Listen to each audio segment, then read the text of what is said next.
नारायण हरि भक्त की यही बड़ी पहचान।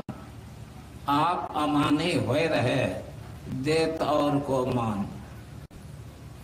संत की भक्त की सबसे बड़ी पहचान यह है, वह स्वयं आदर नहीं चाहता है लेकिन दूसरों को आदर देते हैं। जो संत नहीं है वह स्वयं आदर चाहते हैं, दूसरों को आदर नहीं देते हैं।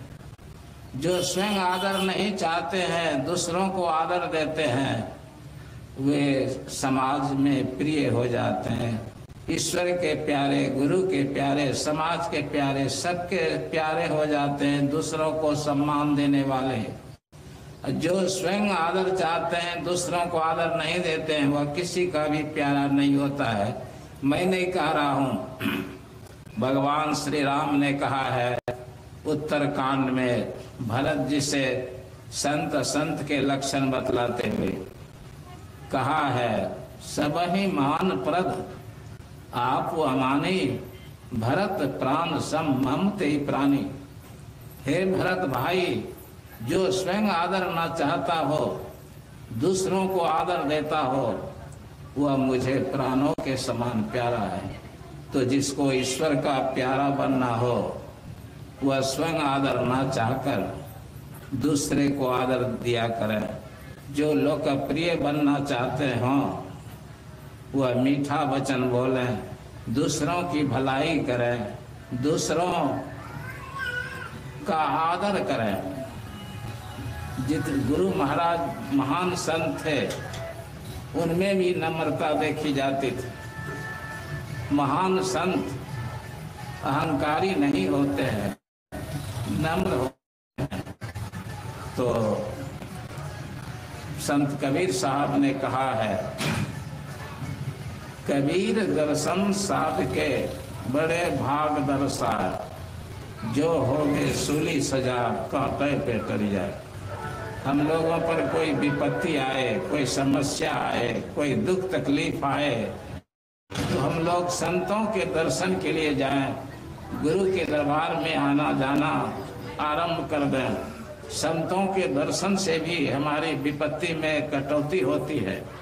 मैं नहीं कह रहा हूँ, संत कबीर साहब कह रहे हैं।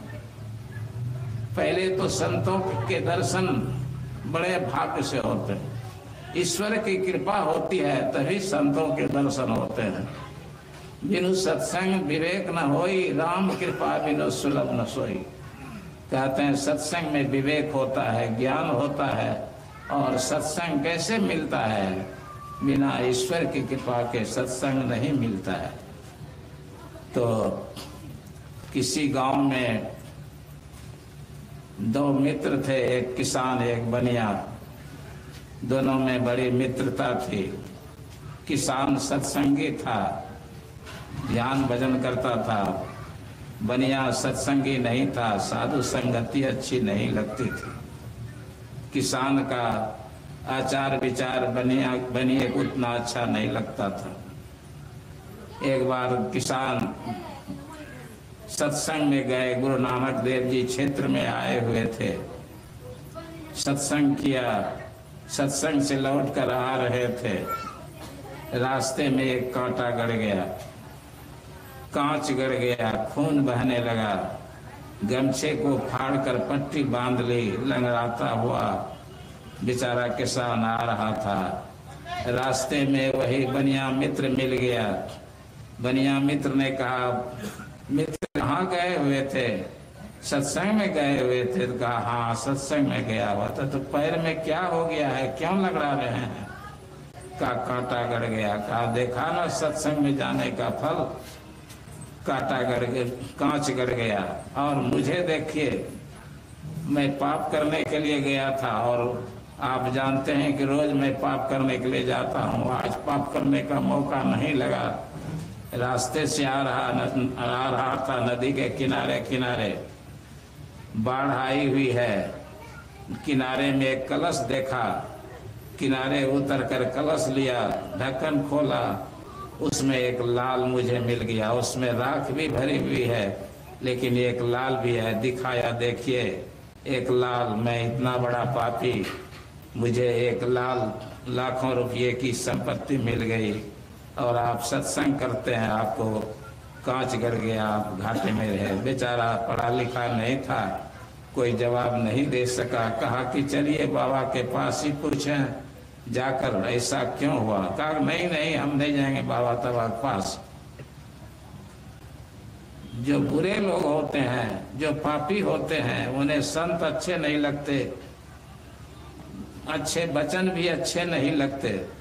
कहा कि चलो तुम दीवार की ओट में रहना, हम बाबा से पूछेंगे, तुम बाबा के पास नहीं जाना।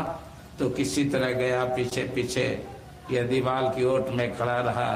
किसान ने बाबा को प्रणाम करके पूछा, बाबा आपका सत्संग करके लौट रहा था, मेरे पाँव में पैर में कांच गड़ गया, खून बह रहा था, देखिए पट्टी बांधी है गमछे की, ऐसा क्यों हुआ बाबा। तो नानक साहब ने आंखें बंद कर ली। गुरुदेव से भी कोई कुछ पूछते थे तो आंखें बंद कर लेते थे, भीतर ही भीतर देख लेते थे, उत्तर देते थे। नानक साहब ने भी आंखें बंद की, आंखें खोल कर कहा कि आपने पिछले जन्म में एक व्यक्ति की हत्या की थी और लाश को कहीं छिपा दिया था, आप पर केस मुकदमा नहीं हो सका था, लेकिन कर्म का फल अवश्य मिलता है। इस जन्म में आपको फांसी की सजा होने वाली थी, लेकिन आप सत्संगी हैं, संतों के दर्शन करते हैं, धर्म से प्रेम है, तो वो फांसी की सजा टल गई और एक कांच का टुकड़ा गड़कर ही फांसी की सजा आपको मिल गई। बेचारा पैरों पर गिर गया और फिर कहा, महाराज मेरा एक मित्र है, वह बुरी आदत का शिकार हो गया है। वह रास्ते में आ रहा था, आज एक कलश मिला, उसमें एक लाल मिला, ऐसा क्यों। फिर आंखें बंद की, आंख खोलने के बाद कहा कि आपका जो मित्र है पिछले जन्म में भी बहुत धनवान था, इस जन्म में भी बहुत धनवान होता, लेकिन प्रतिदिन जो पाप कर्म करता है इसीलिए वह गरीब हो गया। कलश जो मिला उसमें सिर्फ लाल ही लाल भरे होते, पाप जो करता रहा एक एक लाल सड़ता गया। आज पाप करने से बच गया तो आज एक लाल मिल गया। तो बनबनिया बेचारा वो प्रभावित हुआ, वह भी दीवार की ओर से निकला और गुरु नानक साहब के चरणों में गिर पड़ा। तो संत की संगति का बड़ा अच्छा प्रभाव पड़ता है। कबीर साहब ने भी कहा, एक घड़ी आधी में पुण्य याद, कबीर दर्शन साध के कटे कोटि अपराध। सत्संग का बड़ा महत्व है, हम लोग नहीं समझ पा रहे हैं। एक सूक्ति है संस्कृत में, संसार ताप दग्धा नाम त्रयो विश्रांति हेतवः अपत्यम च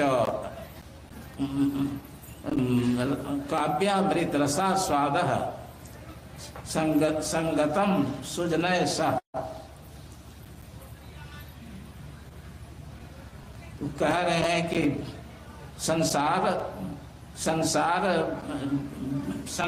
विष वृक्षा नाम द्वे रसवत फले काव्यामृत रसास्वाद संगतम सुजनय सह। कहते हैं यह संसार विष वृक्ष है, यहाँ दुख ही दुख है। जितने भी संत हुए, विचारक हुए, कहा कि यह संसार शाश्वत दुखालय है, गीता में भी कहा गया है। यहाँ किसी को सुख नहीं मिलता है, कोई न कोई परेशानी, कष्ट, समस्या सबके जीवन में रहती है। तो इस जीवन में हम लोगों को क्या करना चाहिए? दो काम करने चाहिए। अच्छे ग्रंथों का अध्ययन करना चाहिए, स्वाध्याय करना चाहिए। यम नियम के अंतर्गत भी स्वाध्याय रखा गया है। तब शौच संतोष, तब स्वाध्याय, ईश्वर प्रणिधान। स्वाध्याय प्रत्येक दिन हम लोग करना चाहिए। किसी भी दिन सदग्रंथों का स्वाध्याय करने से वंचित नहीं रहना चाहिए। अच्छे ग्रंथों के पढ़ने से ज्ञान होता है, विवेक होता है, मन में पवित्रता आती है। तो प्रत्येक दिन अच्छे ग्रंथों का अध्ययन करें और सज्जनों की संगति करें, संतों की संगति करें। इससे